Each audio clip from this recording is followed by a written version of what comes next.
மக்களே, welcome to our YouTube channel. இன்றைக்கி விநாயகர் சதுர்த்தி ஸ்பெஷலாக ஒரு வீடியோ பண்ண போகிறோம். அங்கே வீடியோக்குள்ளே போகலாம். அதுக்கு ஒரு கப் வந்து அரிசி மாவு எடுத்துக்கலாம். இதுக்கு வந்து மாவு நல்லா கட்டி பண்ணுறதுக்காக ஹாட் வாட்டர் யூஸ் பண்ணுறோம். லைட்டாக கொஞ்சமாக உப்பு ஆட் பண்ணிக்கலாம். ஆட் பண்ணிவிட்டு ஹாட் வாட்டர் எடுத்து லைட்டாக மிக்ஸ் பண்ணிகிட்டே வாங்க.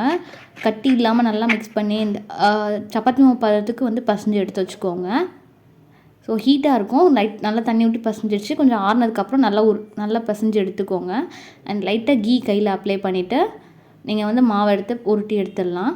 இந்த மாதிரி இருந்தால் போதும். ஸோ இதை வந்து நல்லா உருட்டி எடுத்துருங்க. சின்ன சின்னதாக உருண்டையாக உருட்டினா போதும். ஸோ உங்களுக்கு எந்த ஷேப் வேணுமோ அந்த ஷேப்பில் நீங்கள் பண்ணிக்கலாம். இப்போ வந்து ஸ்டவ்வில் வந்து பால் எடுத்து சுட வச்சிடலாம். பால் நல்லா கொதித்து வந்தோடனே கொஞ்சமாக சுகர் ஆட் பண்ணிக்கலாம்.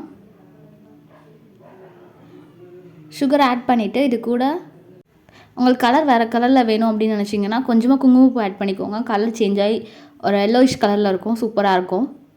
ஸோ இதில் வந்து கொஞ்சம் கொஞ்சமாக நீங்கள் உருட்டி வச்சுருக்க அந்த கொழுக்கட்டையை வந்து ஆட் பண்ணிடலாம். கொழுக்கட்டைலாம் ஆட் பண்ணிவிட்டு நல்லா அது கொதித்து வந்ததுக்கப்புறம் நம்ம வந்து தேங்காய் பால் ஊற்றிடலாம்.